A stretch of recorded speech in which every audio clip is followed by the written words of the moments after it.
नमस्कार. योगभास्कर ॲस्ट्रो या ज्योतिषविषयक चॅनलमध्ये आपले सर्वांचे स्वागत आहे. आणि आज आपण शुक्राच्या राशी परिवर्तनाविषयीची ज्योतिषीय चर्चा ही पाहणार आहोत. दिनांक 4 जुलै 2026 रोजी सर्व प्रकारचे ऐश्वर्य, सुखोपभोग, कला, सौंदर्य, दाम्पत्य सौख्य, आकर्षण यांचा कारक शुक्र ग्रह आपली सध्याची कर्क राशी सोडून सिंह या सूर्याच्या राशीमध्ये प्रवेश करणार आहे आणि येथे त्याचे वास्तव्य 1 ऑगस्ट 2026 पर्यंत असणार आहे. हा कालखंड एकूण 28 दिवसांचा कालखंड असणार आहे. या कालखंडात शुक्र हा ग्रह प्रत्येक राशीसाठी कोणते फळ घेऊन येणार आहे याविषयीची ज्योतिषीय चर्चा आज आपण पाहणार आहोत. सर्व प्रकारचे सुखोपभोग आणि ऐश्वर्य यांची कामना प्रत्येक मानवी मनामध्ये असते आणि म्हणूनच शुक्राचे गोचर हे प्रत्येक राशीसाठी तितकेच महत्त्वाचे ठरत असते. शुक्र सिंह राशीतून गोचर करत असताना तो मघा, पूर्व आणि उत्तरा या 3 नक्षत्रातून आपले गोचरीचे भ्रमण करणार आहे. मघा हे केतूचे, पूर्वा हे शुक्राचे तर उत्तरा हे सूर्याचे नक्षत्र आहे. या 3 नक्षत्रामधून शुक्राचे हे गोचर भ्रमण कसे असणार आहे याविषयीची ज्योतिषीय चर्चा आजच्या या भागामध्ये आपण पाहणार आहोत. सिंह ही शुक्राची नैसर्गिक शत्रू राशी आहे, कारण सूर्य आणि शुक्र या दोघांचे नैसर्गिक वैर आहे आणि म्हणूनच सूर्याच्या राशीमध्ये शुक्राचे हे परिवर्तन कसे असणार आहे हे महत्त्वपूर्ण ठरते. कारण सूर्याच्या तेजामध्ये सर्व प्रकारची अन्य तेजे ही लोप पावतात आणि म्हणूनच शुक्राचे हे फळ हे साधारणतः सूर्याशी समरस असे असते आणि म्हणूनच सिंह राशीमधील शुक्राचे हे गोचर भ्रमण प्रत्येक राशीसाठी महत्त्वाचे ठरते. कारण सूर्य हा अहंकाराचा ग्रह आहे आणि शुक्र हा कला आणि सौंदर्य यांचा प्रामुख्याने ग्रह आहे आणि त्यामुळेच यांचे तत्वतः एकमेकांशी पटत नाही. असा हा शुक्र सर्वप्रथम राशींच्या क्रमानुसार मेष राशीसाठी कसा असणार आहे हे पाहूया. मेष राशीच्या जातकांसाठी शुक्र हा पंचमस्थ आहे आणि सध्या तो पंचमातून आपले गोचरीचे भ्रमण करत आहे. पंचम भाव हा नैसर्गिक प्रेमाचा, विद्येचा, संततीचा भाव आहे. हा शुभ भाव आहे आणि म्हणूनच मेष राशीसाठी शुक्राचे हे गोचरीचे भ्रमण फारसे प्रतिकूल जाणार नाही. हा भाव प्रेमीजनांचा भाव असल्याने मेष राशीच्या जातकांसाठी जे प्रेमीजन आहेत त्यांच्यासाठी हा कालखंड निश्चितच चांगला आहे. त्याचबरोबर कलाक्षेत्रामध्ये जे कार्यरत आहेत किंवा अध्ययन करत आहेत त्यांच्यासाठी सुद्धा शुक्राचे हे गोचर महत्त्वपूर्ण आणि सकारात्मक असणार आहे. त्याचबरोबर या स्थानात असलेल्या शुक्राची दृष्टी लाभभावावर पडते आणि त्यामुळे लाभाचे संकेत मेष राशीच्या जातकांसाठी निर्माण झालेले आहेत. व्यापारी वर्गासाठी हा कालखंड चांगला असणार आहे. विशेषतः जेव्हा शुक्र हा ग्रह आपल्या स्वर नक्षत्रात म्हणजेच पूर्व नक्षत्रामध्ये गोचरीने येईल त्यावेळेस त्याची फळे तुम्हाला प्रकर्षाने अनुभवायला मिळतील.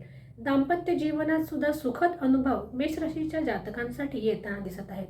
परंतु आपल्या स्वभावामध्ये अहंकार मात्र असता कामा नये. अहंकारामुळे तुमचे दाम्पत्य जीवन हे बाधित होऊ शकते. संतती विषयक शुभवार्ता या कालखंडात तुम्हाला मिळू शकतात.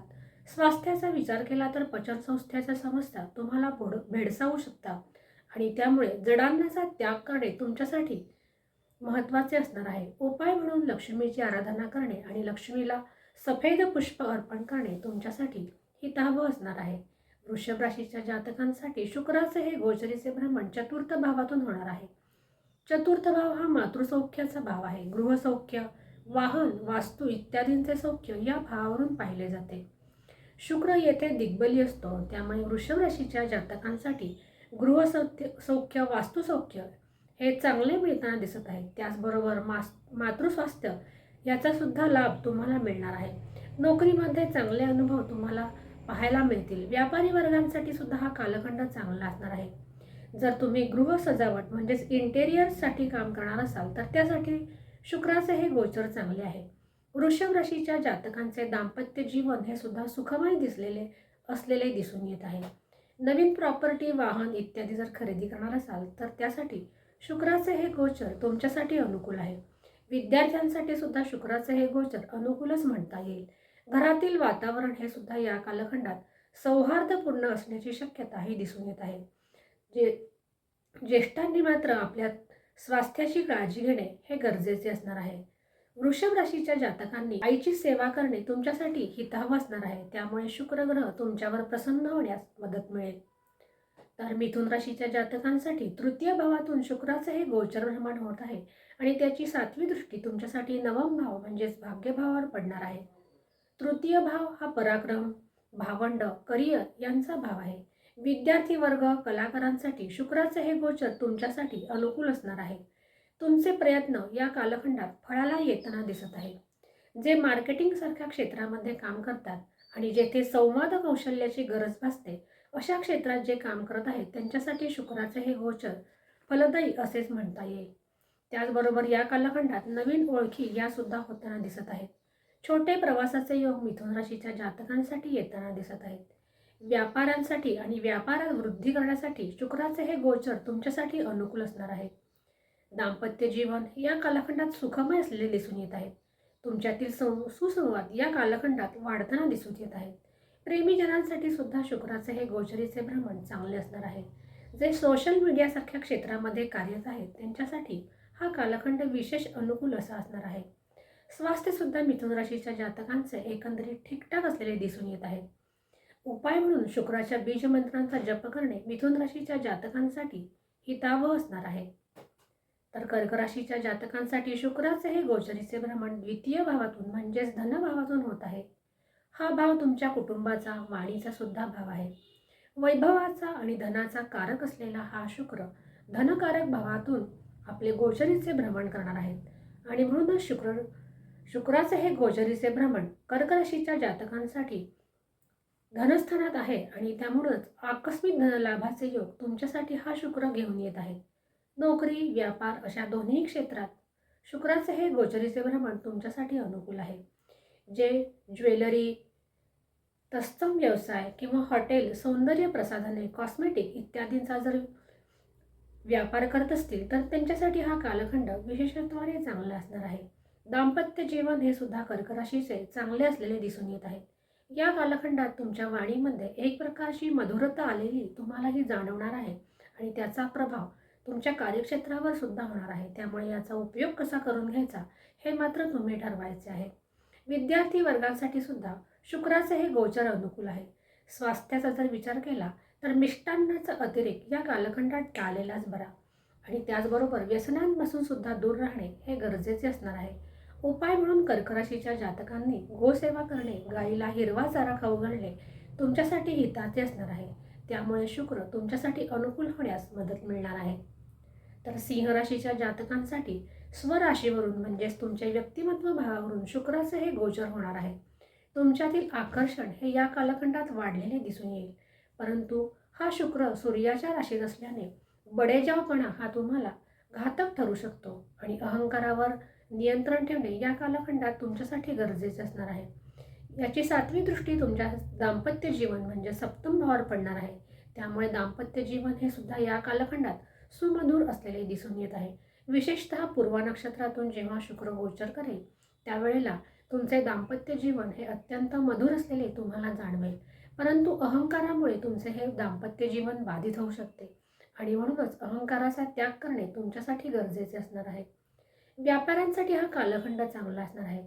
विशेषतः कॉस्मेटिक सारख्या क्षेत्रामध्ये, कला क्षेत्रांमध्ये, फॅशन डिझायनिंग सारख्या क्षेत्रामध्ये जे कार्यरत आहेत त्यांच्यासाठी शुक्राचे हे गोचर अनुकूल असे असणार आहे. कारण सप्तम भाव हा व्यापाराचा सुद्धा भाव आहे. प्रेमीजनांसाठी हा कालखंड चांगला आहे. अहंकारा जर दूर ठेवले तर प्रेमीजनांसाठी हा कालखंड चांगलाच असलेला दिसून येत आहे. स्वास्थ्याचा जर विचार केला तर अतिविलासिता ह्या कालखंडात तुम्ही टाळली पाहिजे आणि उपाय म्हणून स्त्रीवर्गाचा विशेष सन्मान करणे तुमच्यासाठी हितावह असणार आहे. तर कन्या राशीच्या जातकांसाठी व्ययभावातून म्हणजेच द्वादश भावातून शुक्राचे हे गोचरीचे भ्रमण करत आहे आणि त्याची 7वी दृष्टी तुमच्यासाठी षष्ठ भावावर पडत आहे. शुक्राला व्ययाचा दोष लागत नाही, परंतु असे असले तरीसुद्धा या कालखंडात खर्चावर नियंत्रण ठेवणे हे गरजेचे असणार आहे. कारण या कालखंडात तुम्ही लक्झरी लाईफ अनुभवण्याकडे तुमचा कल असणार आहे आणि त्यामुळे हा खर्च स्वतःवर सुद्धा होणार आहे. स्वतःवर केलेला हा खर्च अनाठाई नाही, परंतु खर्चाचे गणित हे सुद्धा तुम्ही बांधले पाहिजे. याची 7वी दृष्टी तुमच्या षष्ठ भावावर पडत आहे आणि हा भाव रोग, रिपू आणि ऋण यांचा भाव आहे. त्यामुळे कार्यक्षेत्रामध्ये तुम्ही तुमच्या विरोधकांवर सहज मात करू शकाल आणि तुमचे विरोधकांचे संबंध हे सुद्धा सुधारलेले दिसून येत आहे. जर तुम्ही परदेशी संबंधी काही व्यापार करत असाल तर त्यासाठी शुक्राचं हे गोचर अनुकूल असणार आहे.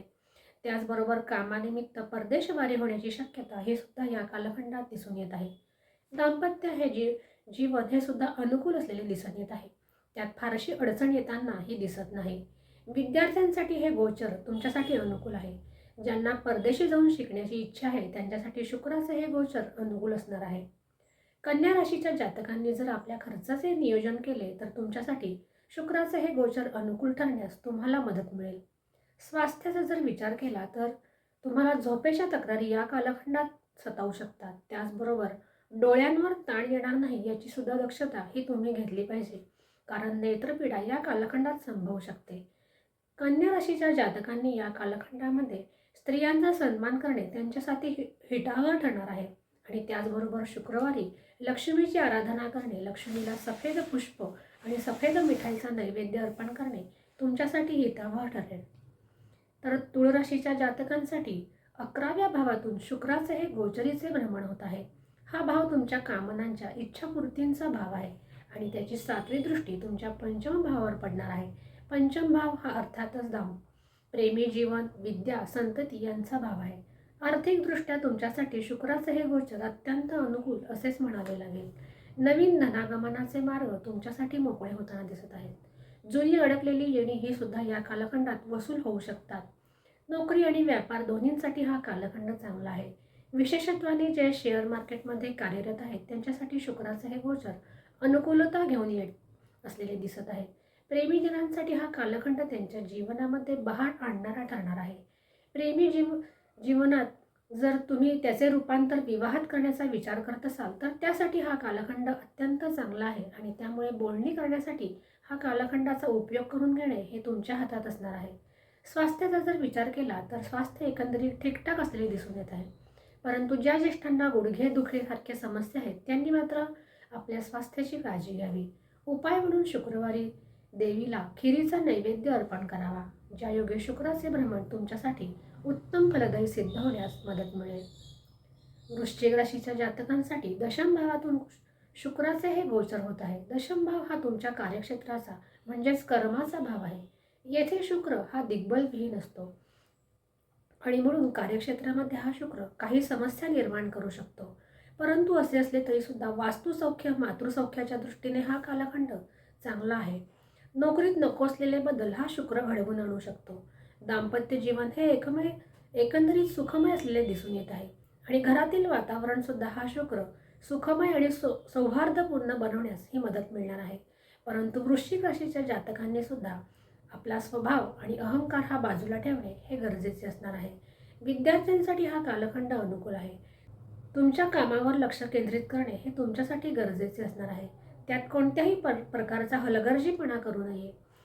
स्वास्थ्याचा विचार करता तुम्ही तुमच्या वडिलांचे स्वास्थ्य जपणे या कालखंडात गरजेचे असणार आहे. उपाय म्हणून वृश्चिक राशीच्या जातकांनी शुक्रवारी सफेद वस्तू वापरणे, शुक्रवारी खडीसाखरेचे दान मंदिरात करणे हे तुमच्यासाठी हितावह असणार आहे. तर धनुराशीच्या जातकांसाठी शुक्राचे हे गोचर नवम भावातून म्हणजेच भाग्यभावातून होत आहे. तुम्हाला तुमच्या भाग्याची जोड ही मिळताना दिसत आहे. तुमच्या प्रयत्नांना मिळणारी भाग्याची जोड ही या कालखंडात विशेष तुमच्यासाठी असणार आहे. नोकरी आणि व्यापार दोन्हीसाठी हा कालखंड चांगला आहे. लाभाचे संकेत हा शुक्र तुमच्यासाठी घेऊन येत आहे, कारण धनुराशीच्या जातकांसाठी लाभेश हा भाग्यातून गोचर करत आहे. त्यामुळे धनागमनाचे मार्ग तुमच्यासाठी प्रशस्त होताना दिसत आहे. तीर्थयात्रा करण्याचे योग या कालखंडात तुमच्यासाठी जुळून येऊ शकतात. दाम्पत्य जीवनात सुद्धा हा शुक्र तुम्हाला सुखद अनुभव करून देताना दिसत आहे. उच्च शिक्षण घेणाऱ्या विद्यार्थ्यांसाठी शुक्राचे हे गोचर अनुकूल असणार आहे आणि स्वास्थ्याचा जर विचार केला तर जुन्या रोगातून मुक्तीचे संकेत हा सुद्धा शुक्र तुमच्यासाठी घेऊन येत आहे. शुक्रवारी उपाय म्हणून देवीची उपासना करणे तुमच्यासाठी हितावह असणार आहे. तर मकर राशीच्या जातकांसाठी शुक्राचे हे गोचर तुमच्यासाठी अष्टम भावातून होत आहे आणि त्याची 7वी दृष्टी तुमच्यासाठी धनभाव म्हणजे द्वितीय भावावर पडणार आहे आणि म्हणून हा शुक्र मकर राशीच्या जातकांसाठी अकस्मात धनलाभाचे योग हा घेऊन येत आहे. जुन्या इन्व्हेस्टमेंटमधून सुद्धा तुम्हाला फायदा होताना या कालखंडात दिसून येईल. नोकरीत ठीकठाक असाल, परंतु त्यामध्ये सावधानता बाळगणे हे गरजेचे आहे, कारण अष्टम भाव हा अवयोगाचा भाव आहे. त्यामुळे तुम्ही तुमच्या महत्त्वाच्या कामामध्ये योग्य ती गुप्तता राखणे हे सुद्धा गरजेचे असणार आहे. उच्च शिक्षण घेणारे किंवा गहन अध्ययन करणाऱ्या विद्यार्थ्यांसाठी हा कालखंड चांगला आहे. मकर राशीच्या जातकांसाठी दाम्पत्य सौख्य हे सुद्धा या कालखंडात अनुकूल असलेले दिसून येत आहे. सासूरवाडी करून तुम्हाला काही उपहार मिळण्याची शक्यता ही दिसून येत आहे.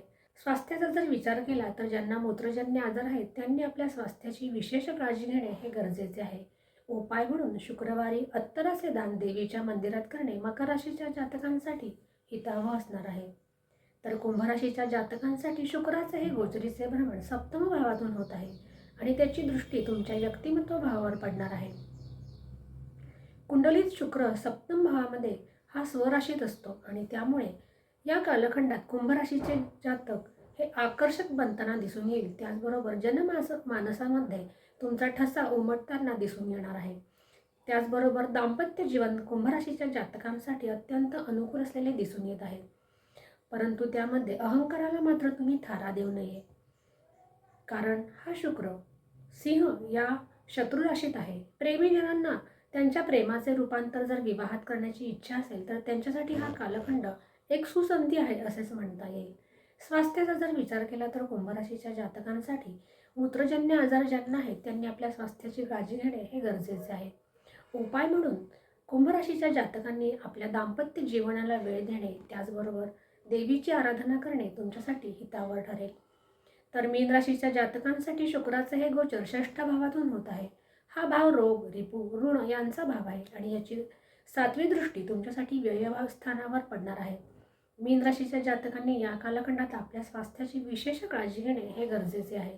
औषध उपचारावर खर्च होण्याची शक्यता या कालखंडात मीन राशीच्या जातकांसाठी नाकारता येत नाही. मीन राशीच्या जातकांनी या कालखंडामध्ये कोणत्याही प्रकारचे कर्ज काढू नये, कोणाकडूनही उधार घेऊ नये आणि कोणालाही पैसे आगाऊ सुद्धा देऊ नये. स्पर्धा परीक्षा करणाऱ्या विद्यार्थ्यांसाठी हे शुक्राचे गोचर अनुकूलता घेऊन येत आहे. दाम्पत्य जीवन हे सुद्धा मीन राशीच्या जातकांनी या कालखंडात सांभाळणे हे गरजेचे असणार आहे. अहंकारामुळे दाम्पत्य जीवनामध्ये कलहाची स्थिती हा शुक्र निर्माण करू शकतो.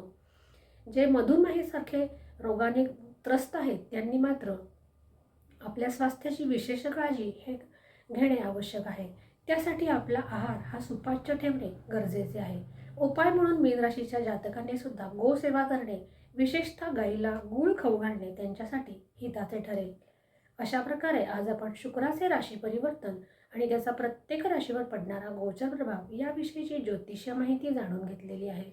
अशाच प्रकारच्या नवनवीन ज्योतिषीय आणि धार्मिक विषयांच्या खात्रीशीर माहितीसाठी चॅनलला लाईक आणि सबस्क्राईब नक्की करा.